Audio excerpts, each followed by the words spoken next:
Hi, everyone. Welcome back to English Fab, where learning English is practical, useful, and fab. Today, we're talking about earthquakes, a natural disaster that can happen anywhere in the world.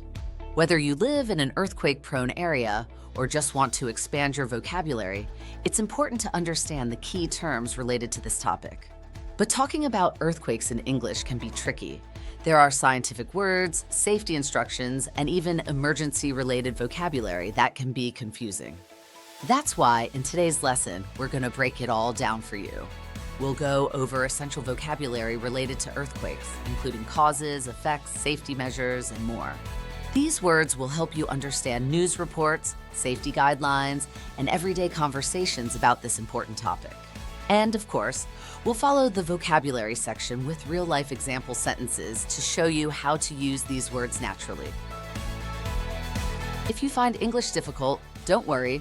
You can translate the subtitles into English and your own language like this. Check the description below for extra details. Now, let's get started. Let's go over some essential vocabulary. 1. Causes and geological terms. Seismic activity, any movement within the Earth's crust that generates earthquakes. Tectonic plates, large pieces of the Earth's crust that move and interact, causing earthquakes. Fault line, a crack in the Earth's crust where tectonic plates meet and can shift, leading to earthquakes. Epicenter, the point on the Earth's surface directly above where the earthquake originates underground. Aftershock, a smaller earthquake that follows the main shock of a larger earthquake. Tremor, a minor or less intense shaking of the ground, usually preceding or following a major earthquake. Seismic waves, the energy waves that travel through the earth and cause shaking during an earthquake. Richter scale, a numerical scale used to measure the magnitude or strength of an earthquake. Magnitude, a measurement of the energy released during an earthquake. Subduction zone, an area where one tectonic plate moves under another, often leading to powerful earthquakes. Ground rupture, the visible breaking or displacement of the Earth's surface due to an earthquake. Plate boundary, the edges of tectonic plates where most earthquakes occur. Seismograph, a scientific instrument that detects and records seismic waves. Earth's crust, the outermost layer of the Earth made of solid rock where earthquakes occur. Liquefaction, a process where the shaking of the ground turns loose soil into liquid, causing buildings to sink or collapse. 2. Effects and damage. Building collapse, when structures fail and fall due to severe shaking. Landslide, the downward movement of rocks and soil triggered by an earthquake. Cracked roads, the splitting or breaking of roads due to ground movement. Infrastructure damage, the destruction of essential structures like bridges, power lines, and buildings. Power outage, a loss of electricity caused by earthquake damage. Fires, blazes that often start due to broken gas lines or electrical issues during an earthquake. Tsunami, a massive ocean wave triggered by an underwater earthquake. Bridge failure, the structural collapse of a bridge due to shaking. Gas leaks, dangerous emissions from broken gas pipes after an earthquake. Displaced communities, people forced to leave their homes due to earthquake damage. Structural failure, when a building or bridge can no longer support its weight due to earthquake damage. Communication breakdown, the loss of phone, internet, or emergency communication systems. Emergency response, the efforts of rescue teams, firefighters, and medical workers after an earthquake. Death toll, the number of people who die as a result of an earthquake. Economic impact, the financial damage caused by earthquakes, including rebuilding costs and business losses. 3. Earthquake safety and preparedness. Evacuation plan, a strategy for safely exiting buildings or areas during an earthquake.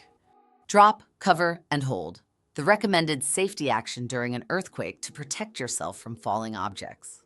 Emergency kit, a collection of supplies such as food, water, and medical items to survive after an earthquake. First aid supplies, medical materials like bandages and disinfectants for treating injuries. Disaster drill, a practice exercise to prepare people for how to respond during an earthquake. Safe zone, a designated area considered safe during and after an earthquake. Emergency shelter, a temporary housing facility for people displaced by an earthquake. Sturdy furniture, heavy tables or desks that provide protection when taking cover. Earthquake-resistant buildings, structures designed to withstand seismic activity and minimize damage.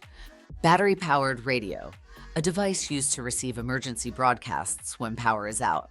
Non-perishable food, food items that don't spoil easily and can be stored for emergencies. Water supply, a reserve of clean water for drinking and hygiene after an earthquake. Fire extinguisher, a tool used to put out small fires caused by earthquakes. Flashlight, a portable light source used during power outages. Secure heavy objects, the act of fastening furniture and appliances to prevent them from falling during an earthquake. 4. Measuring and studying earthquakes. Seismologist, a scientist who studies earthquakes. Seismic hazard map, a chart that shows areas at risk of earthquakes.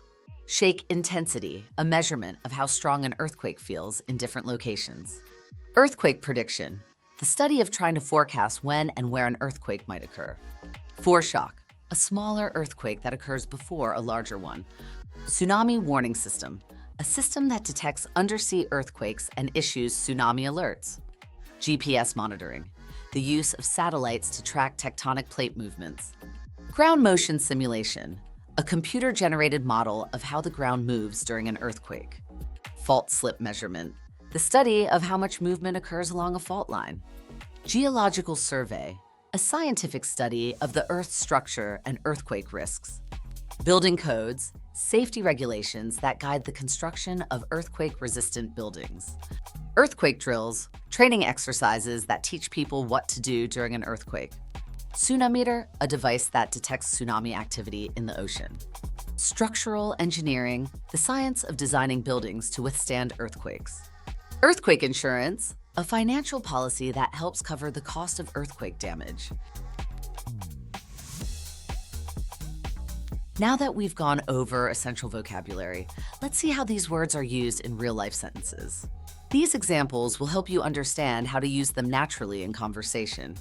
1. Causes in geological terms. The tectonic plates shifted, causing a major earthquake. Tectonic plates are large pieces of the Earth's crust that move and interact, and their sudden movement can trigger powerful earthquakes. Scientists measure seismic waves to determine an earthquake's intensity. Seismic waves are energy waves that travel through the Earth when an earthquake occurs, helping scientists analyze its strength. 2. Effects and damage.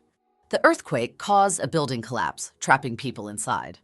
Strong earthquakes can weaken structures, leading to collapses that put lives at risk. A tsunami followed the earthquake, flooding coastal areas.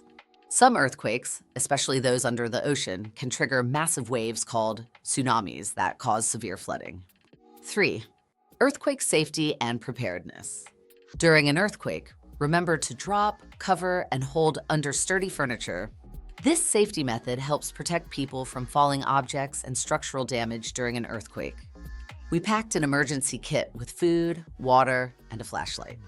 Having an emergency kit ensures you have basic necessities if an earthquake disrupts essential services.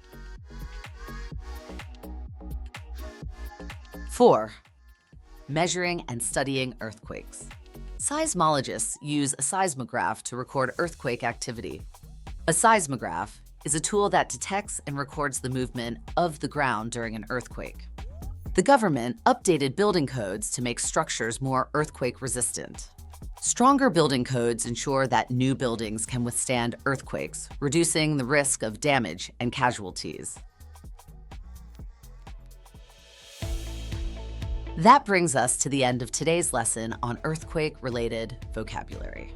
We covered essential words related to causes, effects, safety measures, and more, along with example sentences to help you use them naturally in conversation. Understanding these words is important, whether you're discussing earthquake preparedness, reading news reports, or simply expanding your English vocabulary. Try using them in sentences, and if you ever hear them in real-life situations, you'll know exactly what they mean. Okay, Thanks for watching today's lesson on English Fab. I hope you found these English tips useful and feel more confident.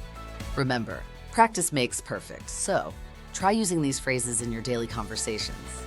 If you enjoyed this video, don't forget to give it a thumbs up, share it with your friends, and subscribe for more Fab English lessons. Until next time, keep practicing and stay Fab.